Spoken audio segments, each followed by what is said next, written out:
ça. C'est le De Gaulle punk. Tu vois, c'est le gaullisme punk. Or, nous, si tu veux, et nous, on est en train de se gratter sur on va sauver la civilisation et le droit de porter une mini-jupe à Téhéran. Alors, résultat, je te rase une école de filles. Enfin, si tu veux, tout ceci est ridicule, dramatique, tu vois, et d'une tristesse sans nom. Nous n'avons... tu m'as toujours entendu dire ça, moi j'ai trop d'amour pour les hommes qui savent et qui font la guerre pour faire des guerres de rien. Or, tu vois, je suis attristé de l'énième, tu vois, finalement ça aura été 20 ans d'analyse politique résumée en une phrase, j'aurais fait 20 ans sur la régression intellectuelle de l'Occident. Ouais, et le pire, c'est que crois-moi que ça me fait saigner le cœur. Parce qu'on vaut mieux que ça. On va passer aux questions, mais je vais d'abord faire défiler les autres éléments et les dépêches dont j'ai pas eu le temps de parler. Donc, alors déjà, oui, dans l'actualité brûlante, je parlerai pas de la vidéo de Netanyahou qui est accusé d'être de l'IA par les Iraniens, on en parlera à un autre moment. Très personnellement, de ce que j'ai vu, je n'y crois pas, parce que les Israéliens sont pas aussi stupides de balancer une vidéo IA de Netanyahou, et de ce que j'ai vu, vraiment, c'est la paume de la main, c'est pas un 6e doigt. Mais les Iraniens ont lancé ces accusations en laissant entendre que Netanyahou aurait été tué. Pour moi, cette information n'est pas du tout vérifiée et elle est à prendre énormément de précautions pour l'instant. Ça signifie pas que le Battle Damage Assessment des Iraniens n'est pas sous-estimé par la presse, hein. Mais j'en parlerai donc pas ce soir. Pour l'instant. Donc, dans les infos importantes, brûlantes, vous avez eu le secrétaire au Trésor, Scott Bessent, qui a été retiré d'une interview sur Sky News en direct, où on lui dit « Le président a besoin de vous », et quand il revient, il tremble. On ne sait pas ce qui lui a été dit, mais quand il revient, il est vraiment en train de trembler comme une feuille. Donc beaucoup de gens ont spéculé là-dessus. Donc on ne sait pas ce qui lui a été dit. Est-ce que c'était du genre attention, il nous reste que tant de réserves stratégiques. Enfin, c'est le secrétaire au Trésor. Donc je vois pas, par exemple, certains ont dit oui, on lui a dit que Netanyahou était mort. Non. On dirait pas ça au secrétaire au Trésor. Alors, vous retirez pas le secrétaire au Trésor pour lui dire ça. Vous retirez le secrétaire à la guerre, vous retirez Marco Rubio, le chef de la diplomatie, mais vous retirez pas du tout le secrétaire au Trésor pour ça. N'empêche, ça fait partie des nouvelles. T'interviens quand tu veux, mais j'essaie de les écluser rapidement. Alors, Thomas Messi est toujours donné gagnant à plus de 23% d'avance contre le gars que Trump lui met dans les pattes. Donc, il faut quand même comprendre que Trump met dans les pattes un autre républicain au Kentucky face à Thomas Messi. Ce républicain s'appelle Ed Galbraith et vraiment c'est un mec qui a le charisme d'une huître Rockefeller, hein. Je vais vous montrer d'ailleurs une vidéo qui en parle très bien, où vous le voyez, vous voyez que Trump a compris que là ça allait pas le faire. Voilà, c'est quelqu'un qui dit ça sur X. Vous pouvez voir le moment où Trump réalise que son mec n'a pas le juice. Voilà, parce que Trump c'est quand même un animal politique supérieur, hein. On est sur la crème de l'animal politique, qu'on l'aime ou qu'on l'aime pas.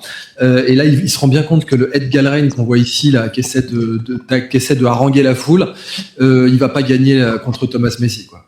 Là il le voit et vous avez le type qui a essayé de voir ce qu'il dit. Vous pouvez voir le moment où Trump se rend compte que le mec il est cuit, quoi. Exactement comme quand Tonton, comme Mitterrand, s'était rendu compte que Jospin il passerait pas l'hiver, voilà, face à Chirac.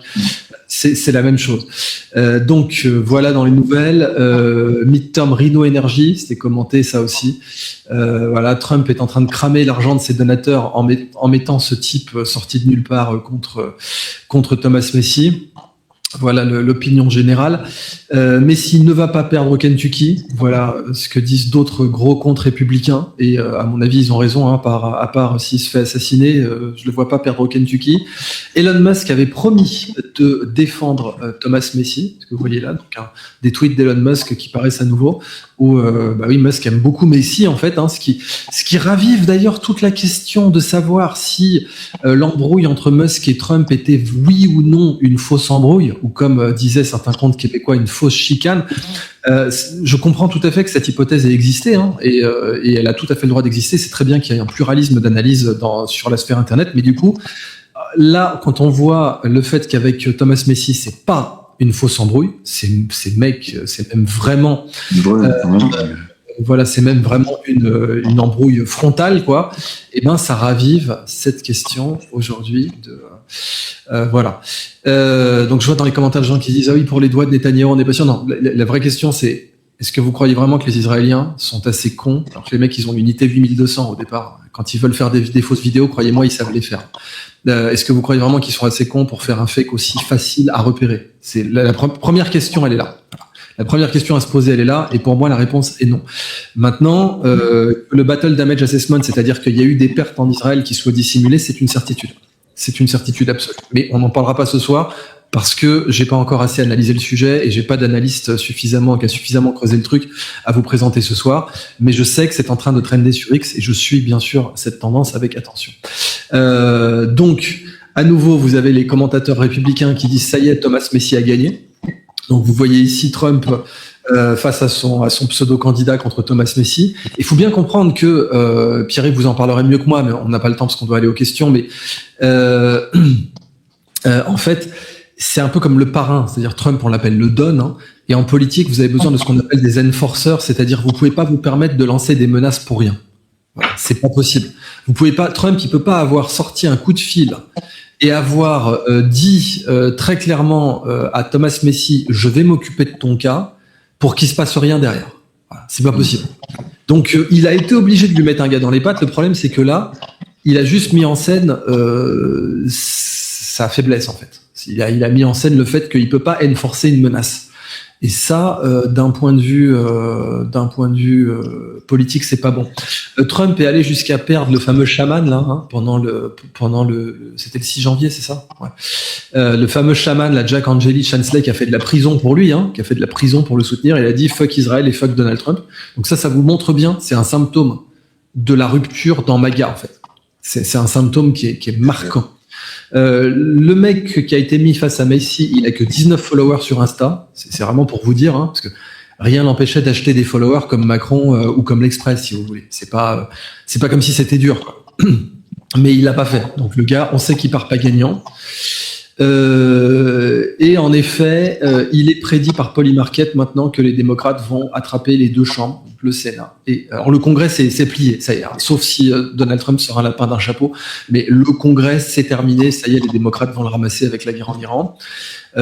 Enfin, Vance a pris ses distances comme Pierre-Yves l'a expliqué. Le New American attaque clairement Trump pour avoir dit que Thomas Messi est un rhino, donc Republican in name only, c'est la pire insulte. Et ça y est, ça ne prend pas. Donc vraiment, et pour finir, dans les dépêches, si vous vouliez vraiment la cerise sur le gâteau, c'est que maintenant les pro-Trump accusent Trump d'avoir récupéré l'ex d'Epstein en la personne de Melania. Parce que ressortent en fait sur Wayback Machine le profil de Melania dans les agences matrimoniales de l'époque. Donc là on est sur une page Wayback Machine, vous voyez ça sent bon, la page soit qui a été faite par un universitaire de 2026, soit par un mec en 1995. Et cette page, c'est la page de l'agence matrimoniale qui essayait de placer Melania. Et les mails d'Epstein laissent entendre que Epstein l'a placée. Donc le mail d'Epstein précisément, il est publié ici, voilà. Maintenant, les gars attaquent Trump en disant qu'en fait, que Trump aurait épousé les restes d'Epstein. Donc, je vous dis même pas que c'est vrai ou que c'est faux. Bon, il est factuel que Melania avait bien cette page d'agence matrimoniale. Hein. Vous voyez, voilà, elle était là, je cherche un mari aux États-Unis, très bien, il n'y a pas de honte à ça. Si vous voulez, il est... attends, je vais couper ton micro, il y a un peu d'écho. Les emails d'Epstein sont quand même... voilà, laissent entendre des choses derrière. Et le simple fait, si vous voulez, que les républicains, les gars qui soutenaient Trump, l'attaquent là-dessus, vous montre à quel point MAGA est divisé. Et d'ailleurs, ressortent aussi sur X... Alors là, c'est vraiment vilain. C'est le chèque que Donald Trump avait fait à Kamala Harris en 2011 pour ses élections, sa réélection comme attorney général, comme procureur général. Donc je crois que c'était l'État de New York, si je me trompe pas. Et ressort donc le chèque signé par Trump. Bon, c'est un petit montant, hein, c'est $5,000 pour Donald Trump, c'est rien du tout. Mais vous avez, voilà, et ressortent ce chèque. Donc c'est pas tant pour vous dire oui, Trump c'est pas bien, il a soutenu Kamala Harris. C'est pour vous dire voilà ce que MAGA est en train de faire à Trump. C'est vraiment pour vous montrer à quel point ça pique, quoi. Et ça, c'est quelque chose de marquant. Alors, Pierre-Yves, je te laisse commenter tout ça avant qu'on passe aux questions. Donc la totalité. Si tu veux, moi je n'ai pas de données par rapport à, parce que moi, si tu veux, ayant travaillé sur le cas Epstein, je ne suis pas certain qu'il y ait un lien directement avec cette affaire. Moi non plus, personnellement, j'y crois pas. Parce que, je vais dire, ou alors Donald Trump est neuneux, parce que si tu retires Donald Trump de l'affaire Epstein, il n'y a pas d'affaire Epstein. C'est ça, ouais. Parce que, qu'on le veuille ou pas, c'est lui qui a poussé et puis qui l'a fait condamner, etc. C'est lui, sans ça, on l'aurait jamais eu.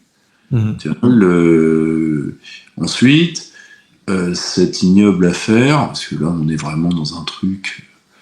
Les commentaires, ça va te distraire. Je les affiche pour le parti. Voilà. On est dans cette ignoble affaire démasque ce qui est devenu une partie de l'Occident. Et je dis, ça aurait pu arriver ailleurs, mais ailleurs, Monsieur Epstein et Maxwell auraient été flingués tous les deux. Je veux dire, je ne dis pas que quelqu'un n'aurait pas pu le faire en Chine. Je dis que si tu le fais en Chine, tu vivras pas suffisamment longtemps pour le regretter. Nous, d'accord. On n'a pas de temps, pardonne-moi Pierre-Yves, je ressens juste que là on en a beaucoup parlé de l'affaire Epstein, vraiment sur la question de MAGA en décomposition. C'est-à-dire là tu sais quand un cadavre meurt, tu as les bactéries qui le mangent lui-même, tu as une autophagie. Et là, est-ce que c'est pas un signe de ça? C'est ça que je te pose. Alors le problème, c'est et c'est ce que ce que je te disais tout à l'heure sur la problématique du leader charismatique. Est-ce que le Trumpisme et le magaïsme, pardonnez-moi le néologisme, il n'est pas très beau, j'en connais pas d'autres, sont une seule et même chose? Je n'en suis pas sûr.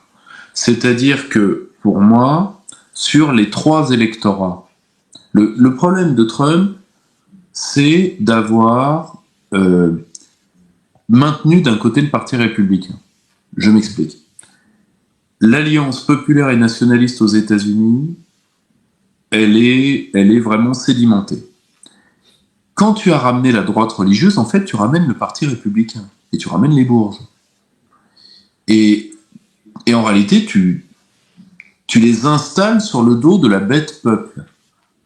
On serait en France, tu ferais du buissonnisme. Alors certes, c'est pas du tout la même chose parce que là, tu es aux États-Unis avec tous les moyens, mais la manœuvre est la même. C'est-à-dire de prendre un parti vermoulu, qui est le Parti républicain, aussi le Parti démocrate aussi est vermoulu, mais de l'autre côté. Et de lui faire chevaucher la bête peuple. Exactement comme tous ces cons de gauchistes, que ce soit au Parti démocrate ou au Parti socialiste français, disent on est totalement vermoulu et on va monter sur le cheval immigré, le cheval maghrébin, le cheval mexicain, et le cheval va nous emmener au pouvoir. Tu vois ? En réalité, c'est devenu des SOS racisme tous. C'est-à-dire des grands frères. Grands frères pour les blancs, grands frères pour les pas blancs, enfin, tu vois. Et le peuple est bien gardé, bien divisé, bien gardé.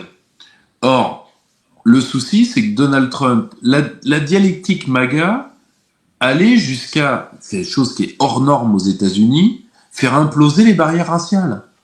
Je rappelle que près d'un Chicano sur deux, une percée chez les Noirs, l'implosion du vote ethnique asiatique